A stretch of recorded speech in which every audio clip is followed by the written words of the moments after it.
बिस्मिल्लाहिर्रहमानिर्रहीम। Welcome to balance bite, a series of cost accounting. CPR को हम discuss कर रहे थे। सीपीआर में जो आज हम क्वेश्चन नंबर 14 को डिस्कस करेंगे, जिसमें केस है कंप्लीटेड ऑन हैंड। तो सबसे पहले हम ये अंडरस्टैंड करते हैं कि कंप्लीटेड ऑन हैंड का मतलब क्या है।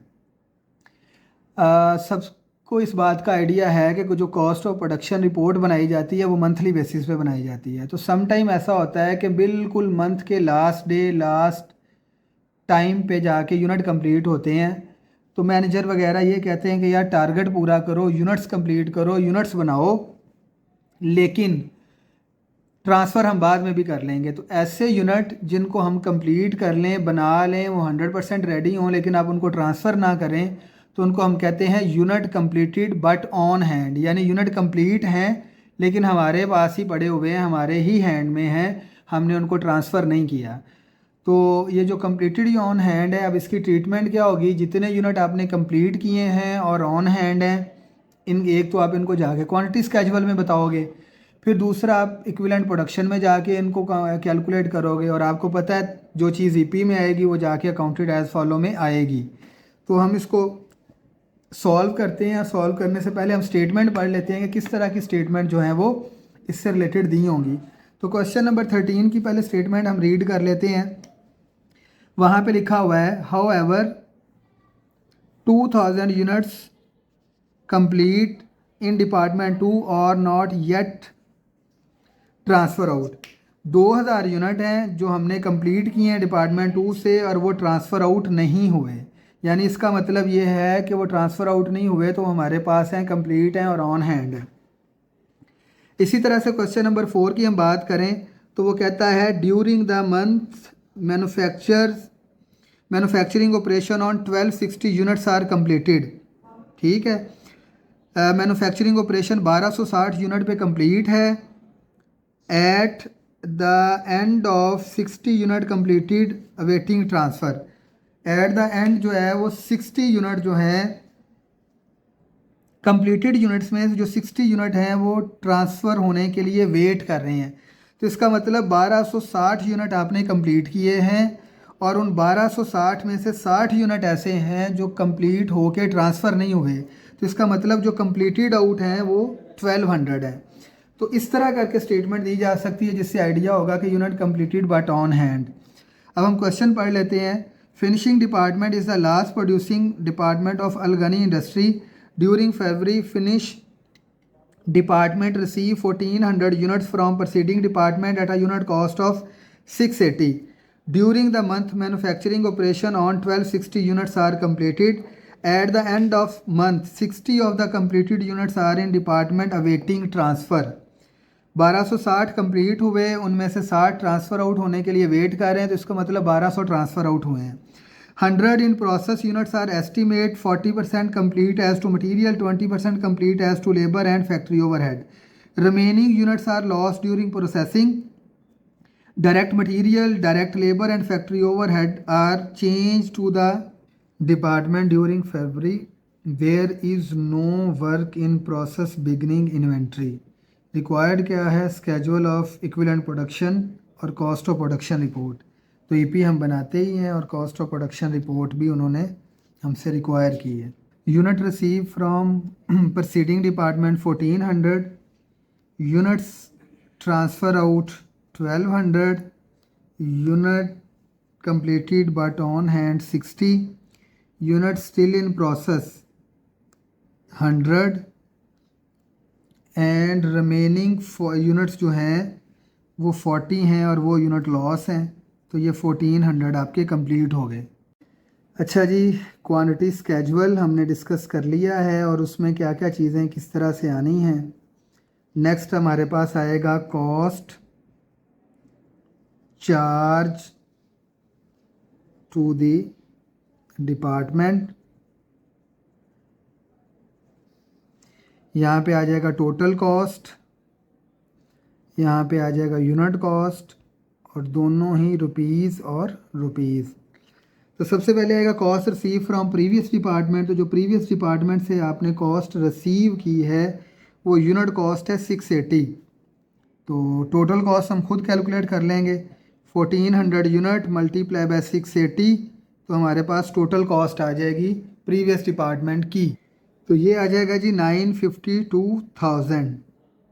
अब क्योंकि फर्स्ट डिपार्टमेंट में सेकंड डिपार्टमेंट में नॉर्मल लॉस है, तो हम सबसे पहले जो है वो नॉर्मल लॉस की एडजस्टमेंट करेंगे, और नॉर्मल लॉस की एडजस्टमेंट के लिए हम फार्मूला लगाएंगे। Working and computation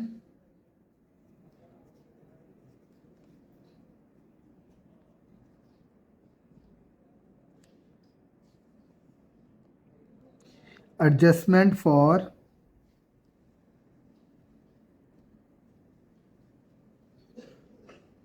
normal loss, cost receive divided by unit received minus unit loss. तो कॉस्ट रिसीव अभी हमने कैलकुलेट की है 952,000, यूनिट रिसीव किए हैं हमने 1400, जिसमें से 40 लॉस हैं, तो जो न्यू पर यूनिट कॉस्ट आएगी वो हम कैलकुलेट करते हैं। तो न्यू पर यूनिट कॉस्ट आ गई आपकी 700। अब हम एडजस्टमेंट करेंगे, यहाँ पे लिखेंगे new per unit cost 700 less कर देंगे old per unit cost that is 680, तो आंसर आ जाएगा प्लस में, ये आ जाएगी आपकी एडजस्टमेंट। तो अगर आंसर प्लस में आएगा तो हम वहाँ पे जाके प्लस करेंगे, और अगर आंसर माइनस में आएगा तो हम वहाँ पे जाके माइनस करेंगे। यहाँ पे आप लिखेंगे add adjustment for normal loss, तो जो एडजस्टमेंट फॉर नॉर्मल लॉस है वो यहाँ पे 20 ऐड कर देंगे, तो हमारे पास न्यू पर यूनिट कॉस्ट आ गई 700। अब हम इक्विवेलेंट प्रोडक्शन बनाएंगे, और इक्विवेलेंट प्रोडक्शन बना के पर यूनिट कॉस्ट कैलकुलेट करेंगे। उससे पहले हम टोटल वैल्यू लिख लेते हैं डायरेक्ट मटेरियल की। डायरेक्ट मटेरियल है 156,000, उसके पास डायरेक्ट लेबर है 128,000, और उसके बाद हमारे पास फैक्ट्री ओवरहेड है 102,400। अब इन तीनों की कॉस्ट को जब हम ऐड करेंगे तो वो हमारे पास बन जाएगी डिपार्टमेंट कॉस्ट, तो वो आ गई 386,400। अब इस डिपार्टमेंट कॉस्ट में ऐड कर देंगे 952,000, तो हमारे पास आ जाएगी 1,338,400। अब हमने ईपी बना के पर यूनिट कॉस्ट कैलकुलेट करनी है मटेरियल की, लेबर की और एफओएच की। मटेरियल की परसेंटेज 40% है, लेबर और एफओएच की 20% है, तो हमारे पास 2 ईपीज़ बनेगी, और उससे हम पर यूनिट कॉस्ट कैलकुलेट कर लेंगे। ईपी फॉर मटेरियल, यहाँ पे units transfer out plus units still in process percentage. Units transfer out थे 1200, और प्लस हम ऐड करेंगे यूनिट्स कंप्लीटेड ऑन हैंड, तो ईपी में तीसरी चीज़ आ जाएगी कंप्लीटेड ऑन हैंड। तो 1200 यूनिट थे आपके ट्रांसफ़र आउट के, 60 यूनिट थे कंप्लीटेड ऑन हैंड के, और 100 यूनिट थे आपके स्टिल इन प्रोसेस के, और मटेरियल वाइज वो कंप्लीट थे आपके 40%। तो आपके पास टोटल हो गया 1300 यूनिट्स। तो per unit cost of material, तो वो है आपके पास 156,000 डिवाइडेड बाय 1300, तो हमारे पास पर यूनिट कॉस्ट आ जाएगी 156,000 डिवाइडेड बाय 1300, तो मटेरियल की पर यूनिट कॉस्ट आ गई 120। अब हम ईपी दोबारा बनाएंगे, और वो ईपी होगी आपकी लेबर और एफओएच के लिए। फार्मूला मैं नहीं लिखूंगा, जस्ट वैल्यूज़ पुट कर रहा हूँ। 1200 यूनिट ट्रांसफ़र आउट, 60 यूनिट आपके completed on hand, plus 100 unit in process, और वो 20% थे, तो इसका आंसर आ जाएगा 1280 यूनिट्स। तो अब आपने कैलकुलेट करनी है per unit cost of labour, ठीक है जी। और वो कॉस्ट है 128,000 डिवाइडेड बाय 1280 और per unit cost of FOH तो वो है हमारे पास 102,400 डिवाइडेड बाय 1280। तो हम इसकी पर यूनिट कॉस्ट कैलकुलेट कर लेंगे। तो हमारे पास इसकी पर यूनिट कॉस्ट लेबर की आ जाएगी 100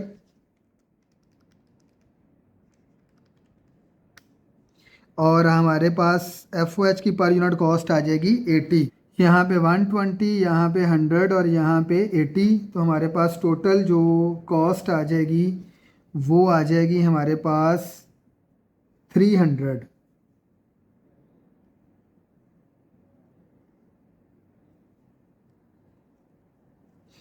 और उसके अंदर हम पर यूनिट कॉस्ट जो है वो जब ऐड करेंगे 700 तो टोटल कॉस्ट आ जाएगी हमारे पास 1000। फिर AP बनाने के लिए वही 3 चीज़ें हम यहाँ पे लिखेंगे। Cost accounted for as follows, rupees और रुपीज़। तो AP बनाने के लिए 3 चीज़ें होंगी हमारे पास। हर वो चीज़ जो कि EP में आएगी उसकी cost accounted for as follow में आएगी। अब EP में 3 चीज़ें हैं, ट्रांसफ़र आउट है, कंप्लीट ऑन हैंड है और स्टिल इन प्रोसेस है। तो अब ट्रांसफ़र आउट के यूनिट जो हैं वो हैं 1200 और उसकी दूसरी लाइन थी जिसके यूनिट किसी परसेंटेज से मल्टीप्लाई नहीं होंगे, वो यूनिट कॉस्ट के टोटल से मल्टीप्लाई होंगे। तो 1200,000 ये आंसर आ जाएगा। इसी तरह से कंप्लीटेड ऑन हैंड के जो यूनिट हैं वो हमारे पास हैं 60 और इसके यूनिट भी किसी परसेंटेज से मल्टीप्लाई नहीं हो रहे, तो इसलिए ये भी 100 से मल्टीप्लाई होंगे। तो ये आ जाएगा 60,000।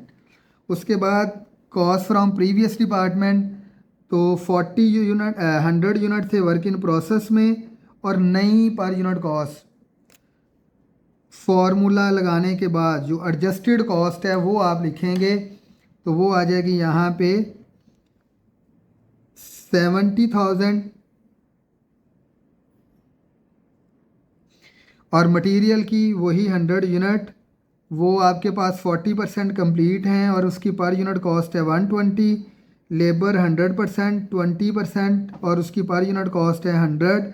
सिमिलर FOH 20% और उसकी पर यूनिट कॉस्ट है 100 यूनिट और उसकी पर यूनिट कॉस्ट है आपके पास 80। इन तीनों को आप मल्टीप्लाई कर देंगे तो आपके पास एक आंसर आ जाएगा जिसको आपने सॉल्व करना है।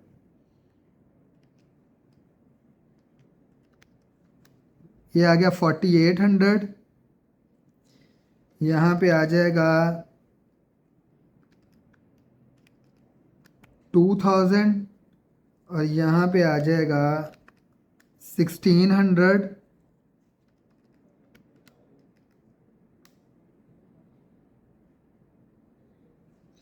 तो अब इन तीनों को ऐड कर देंगे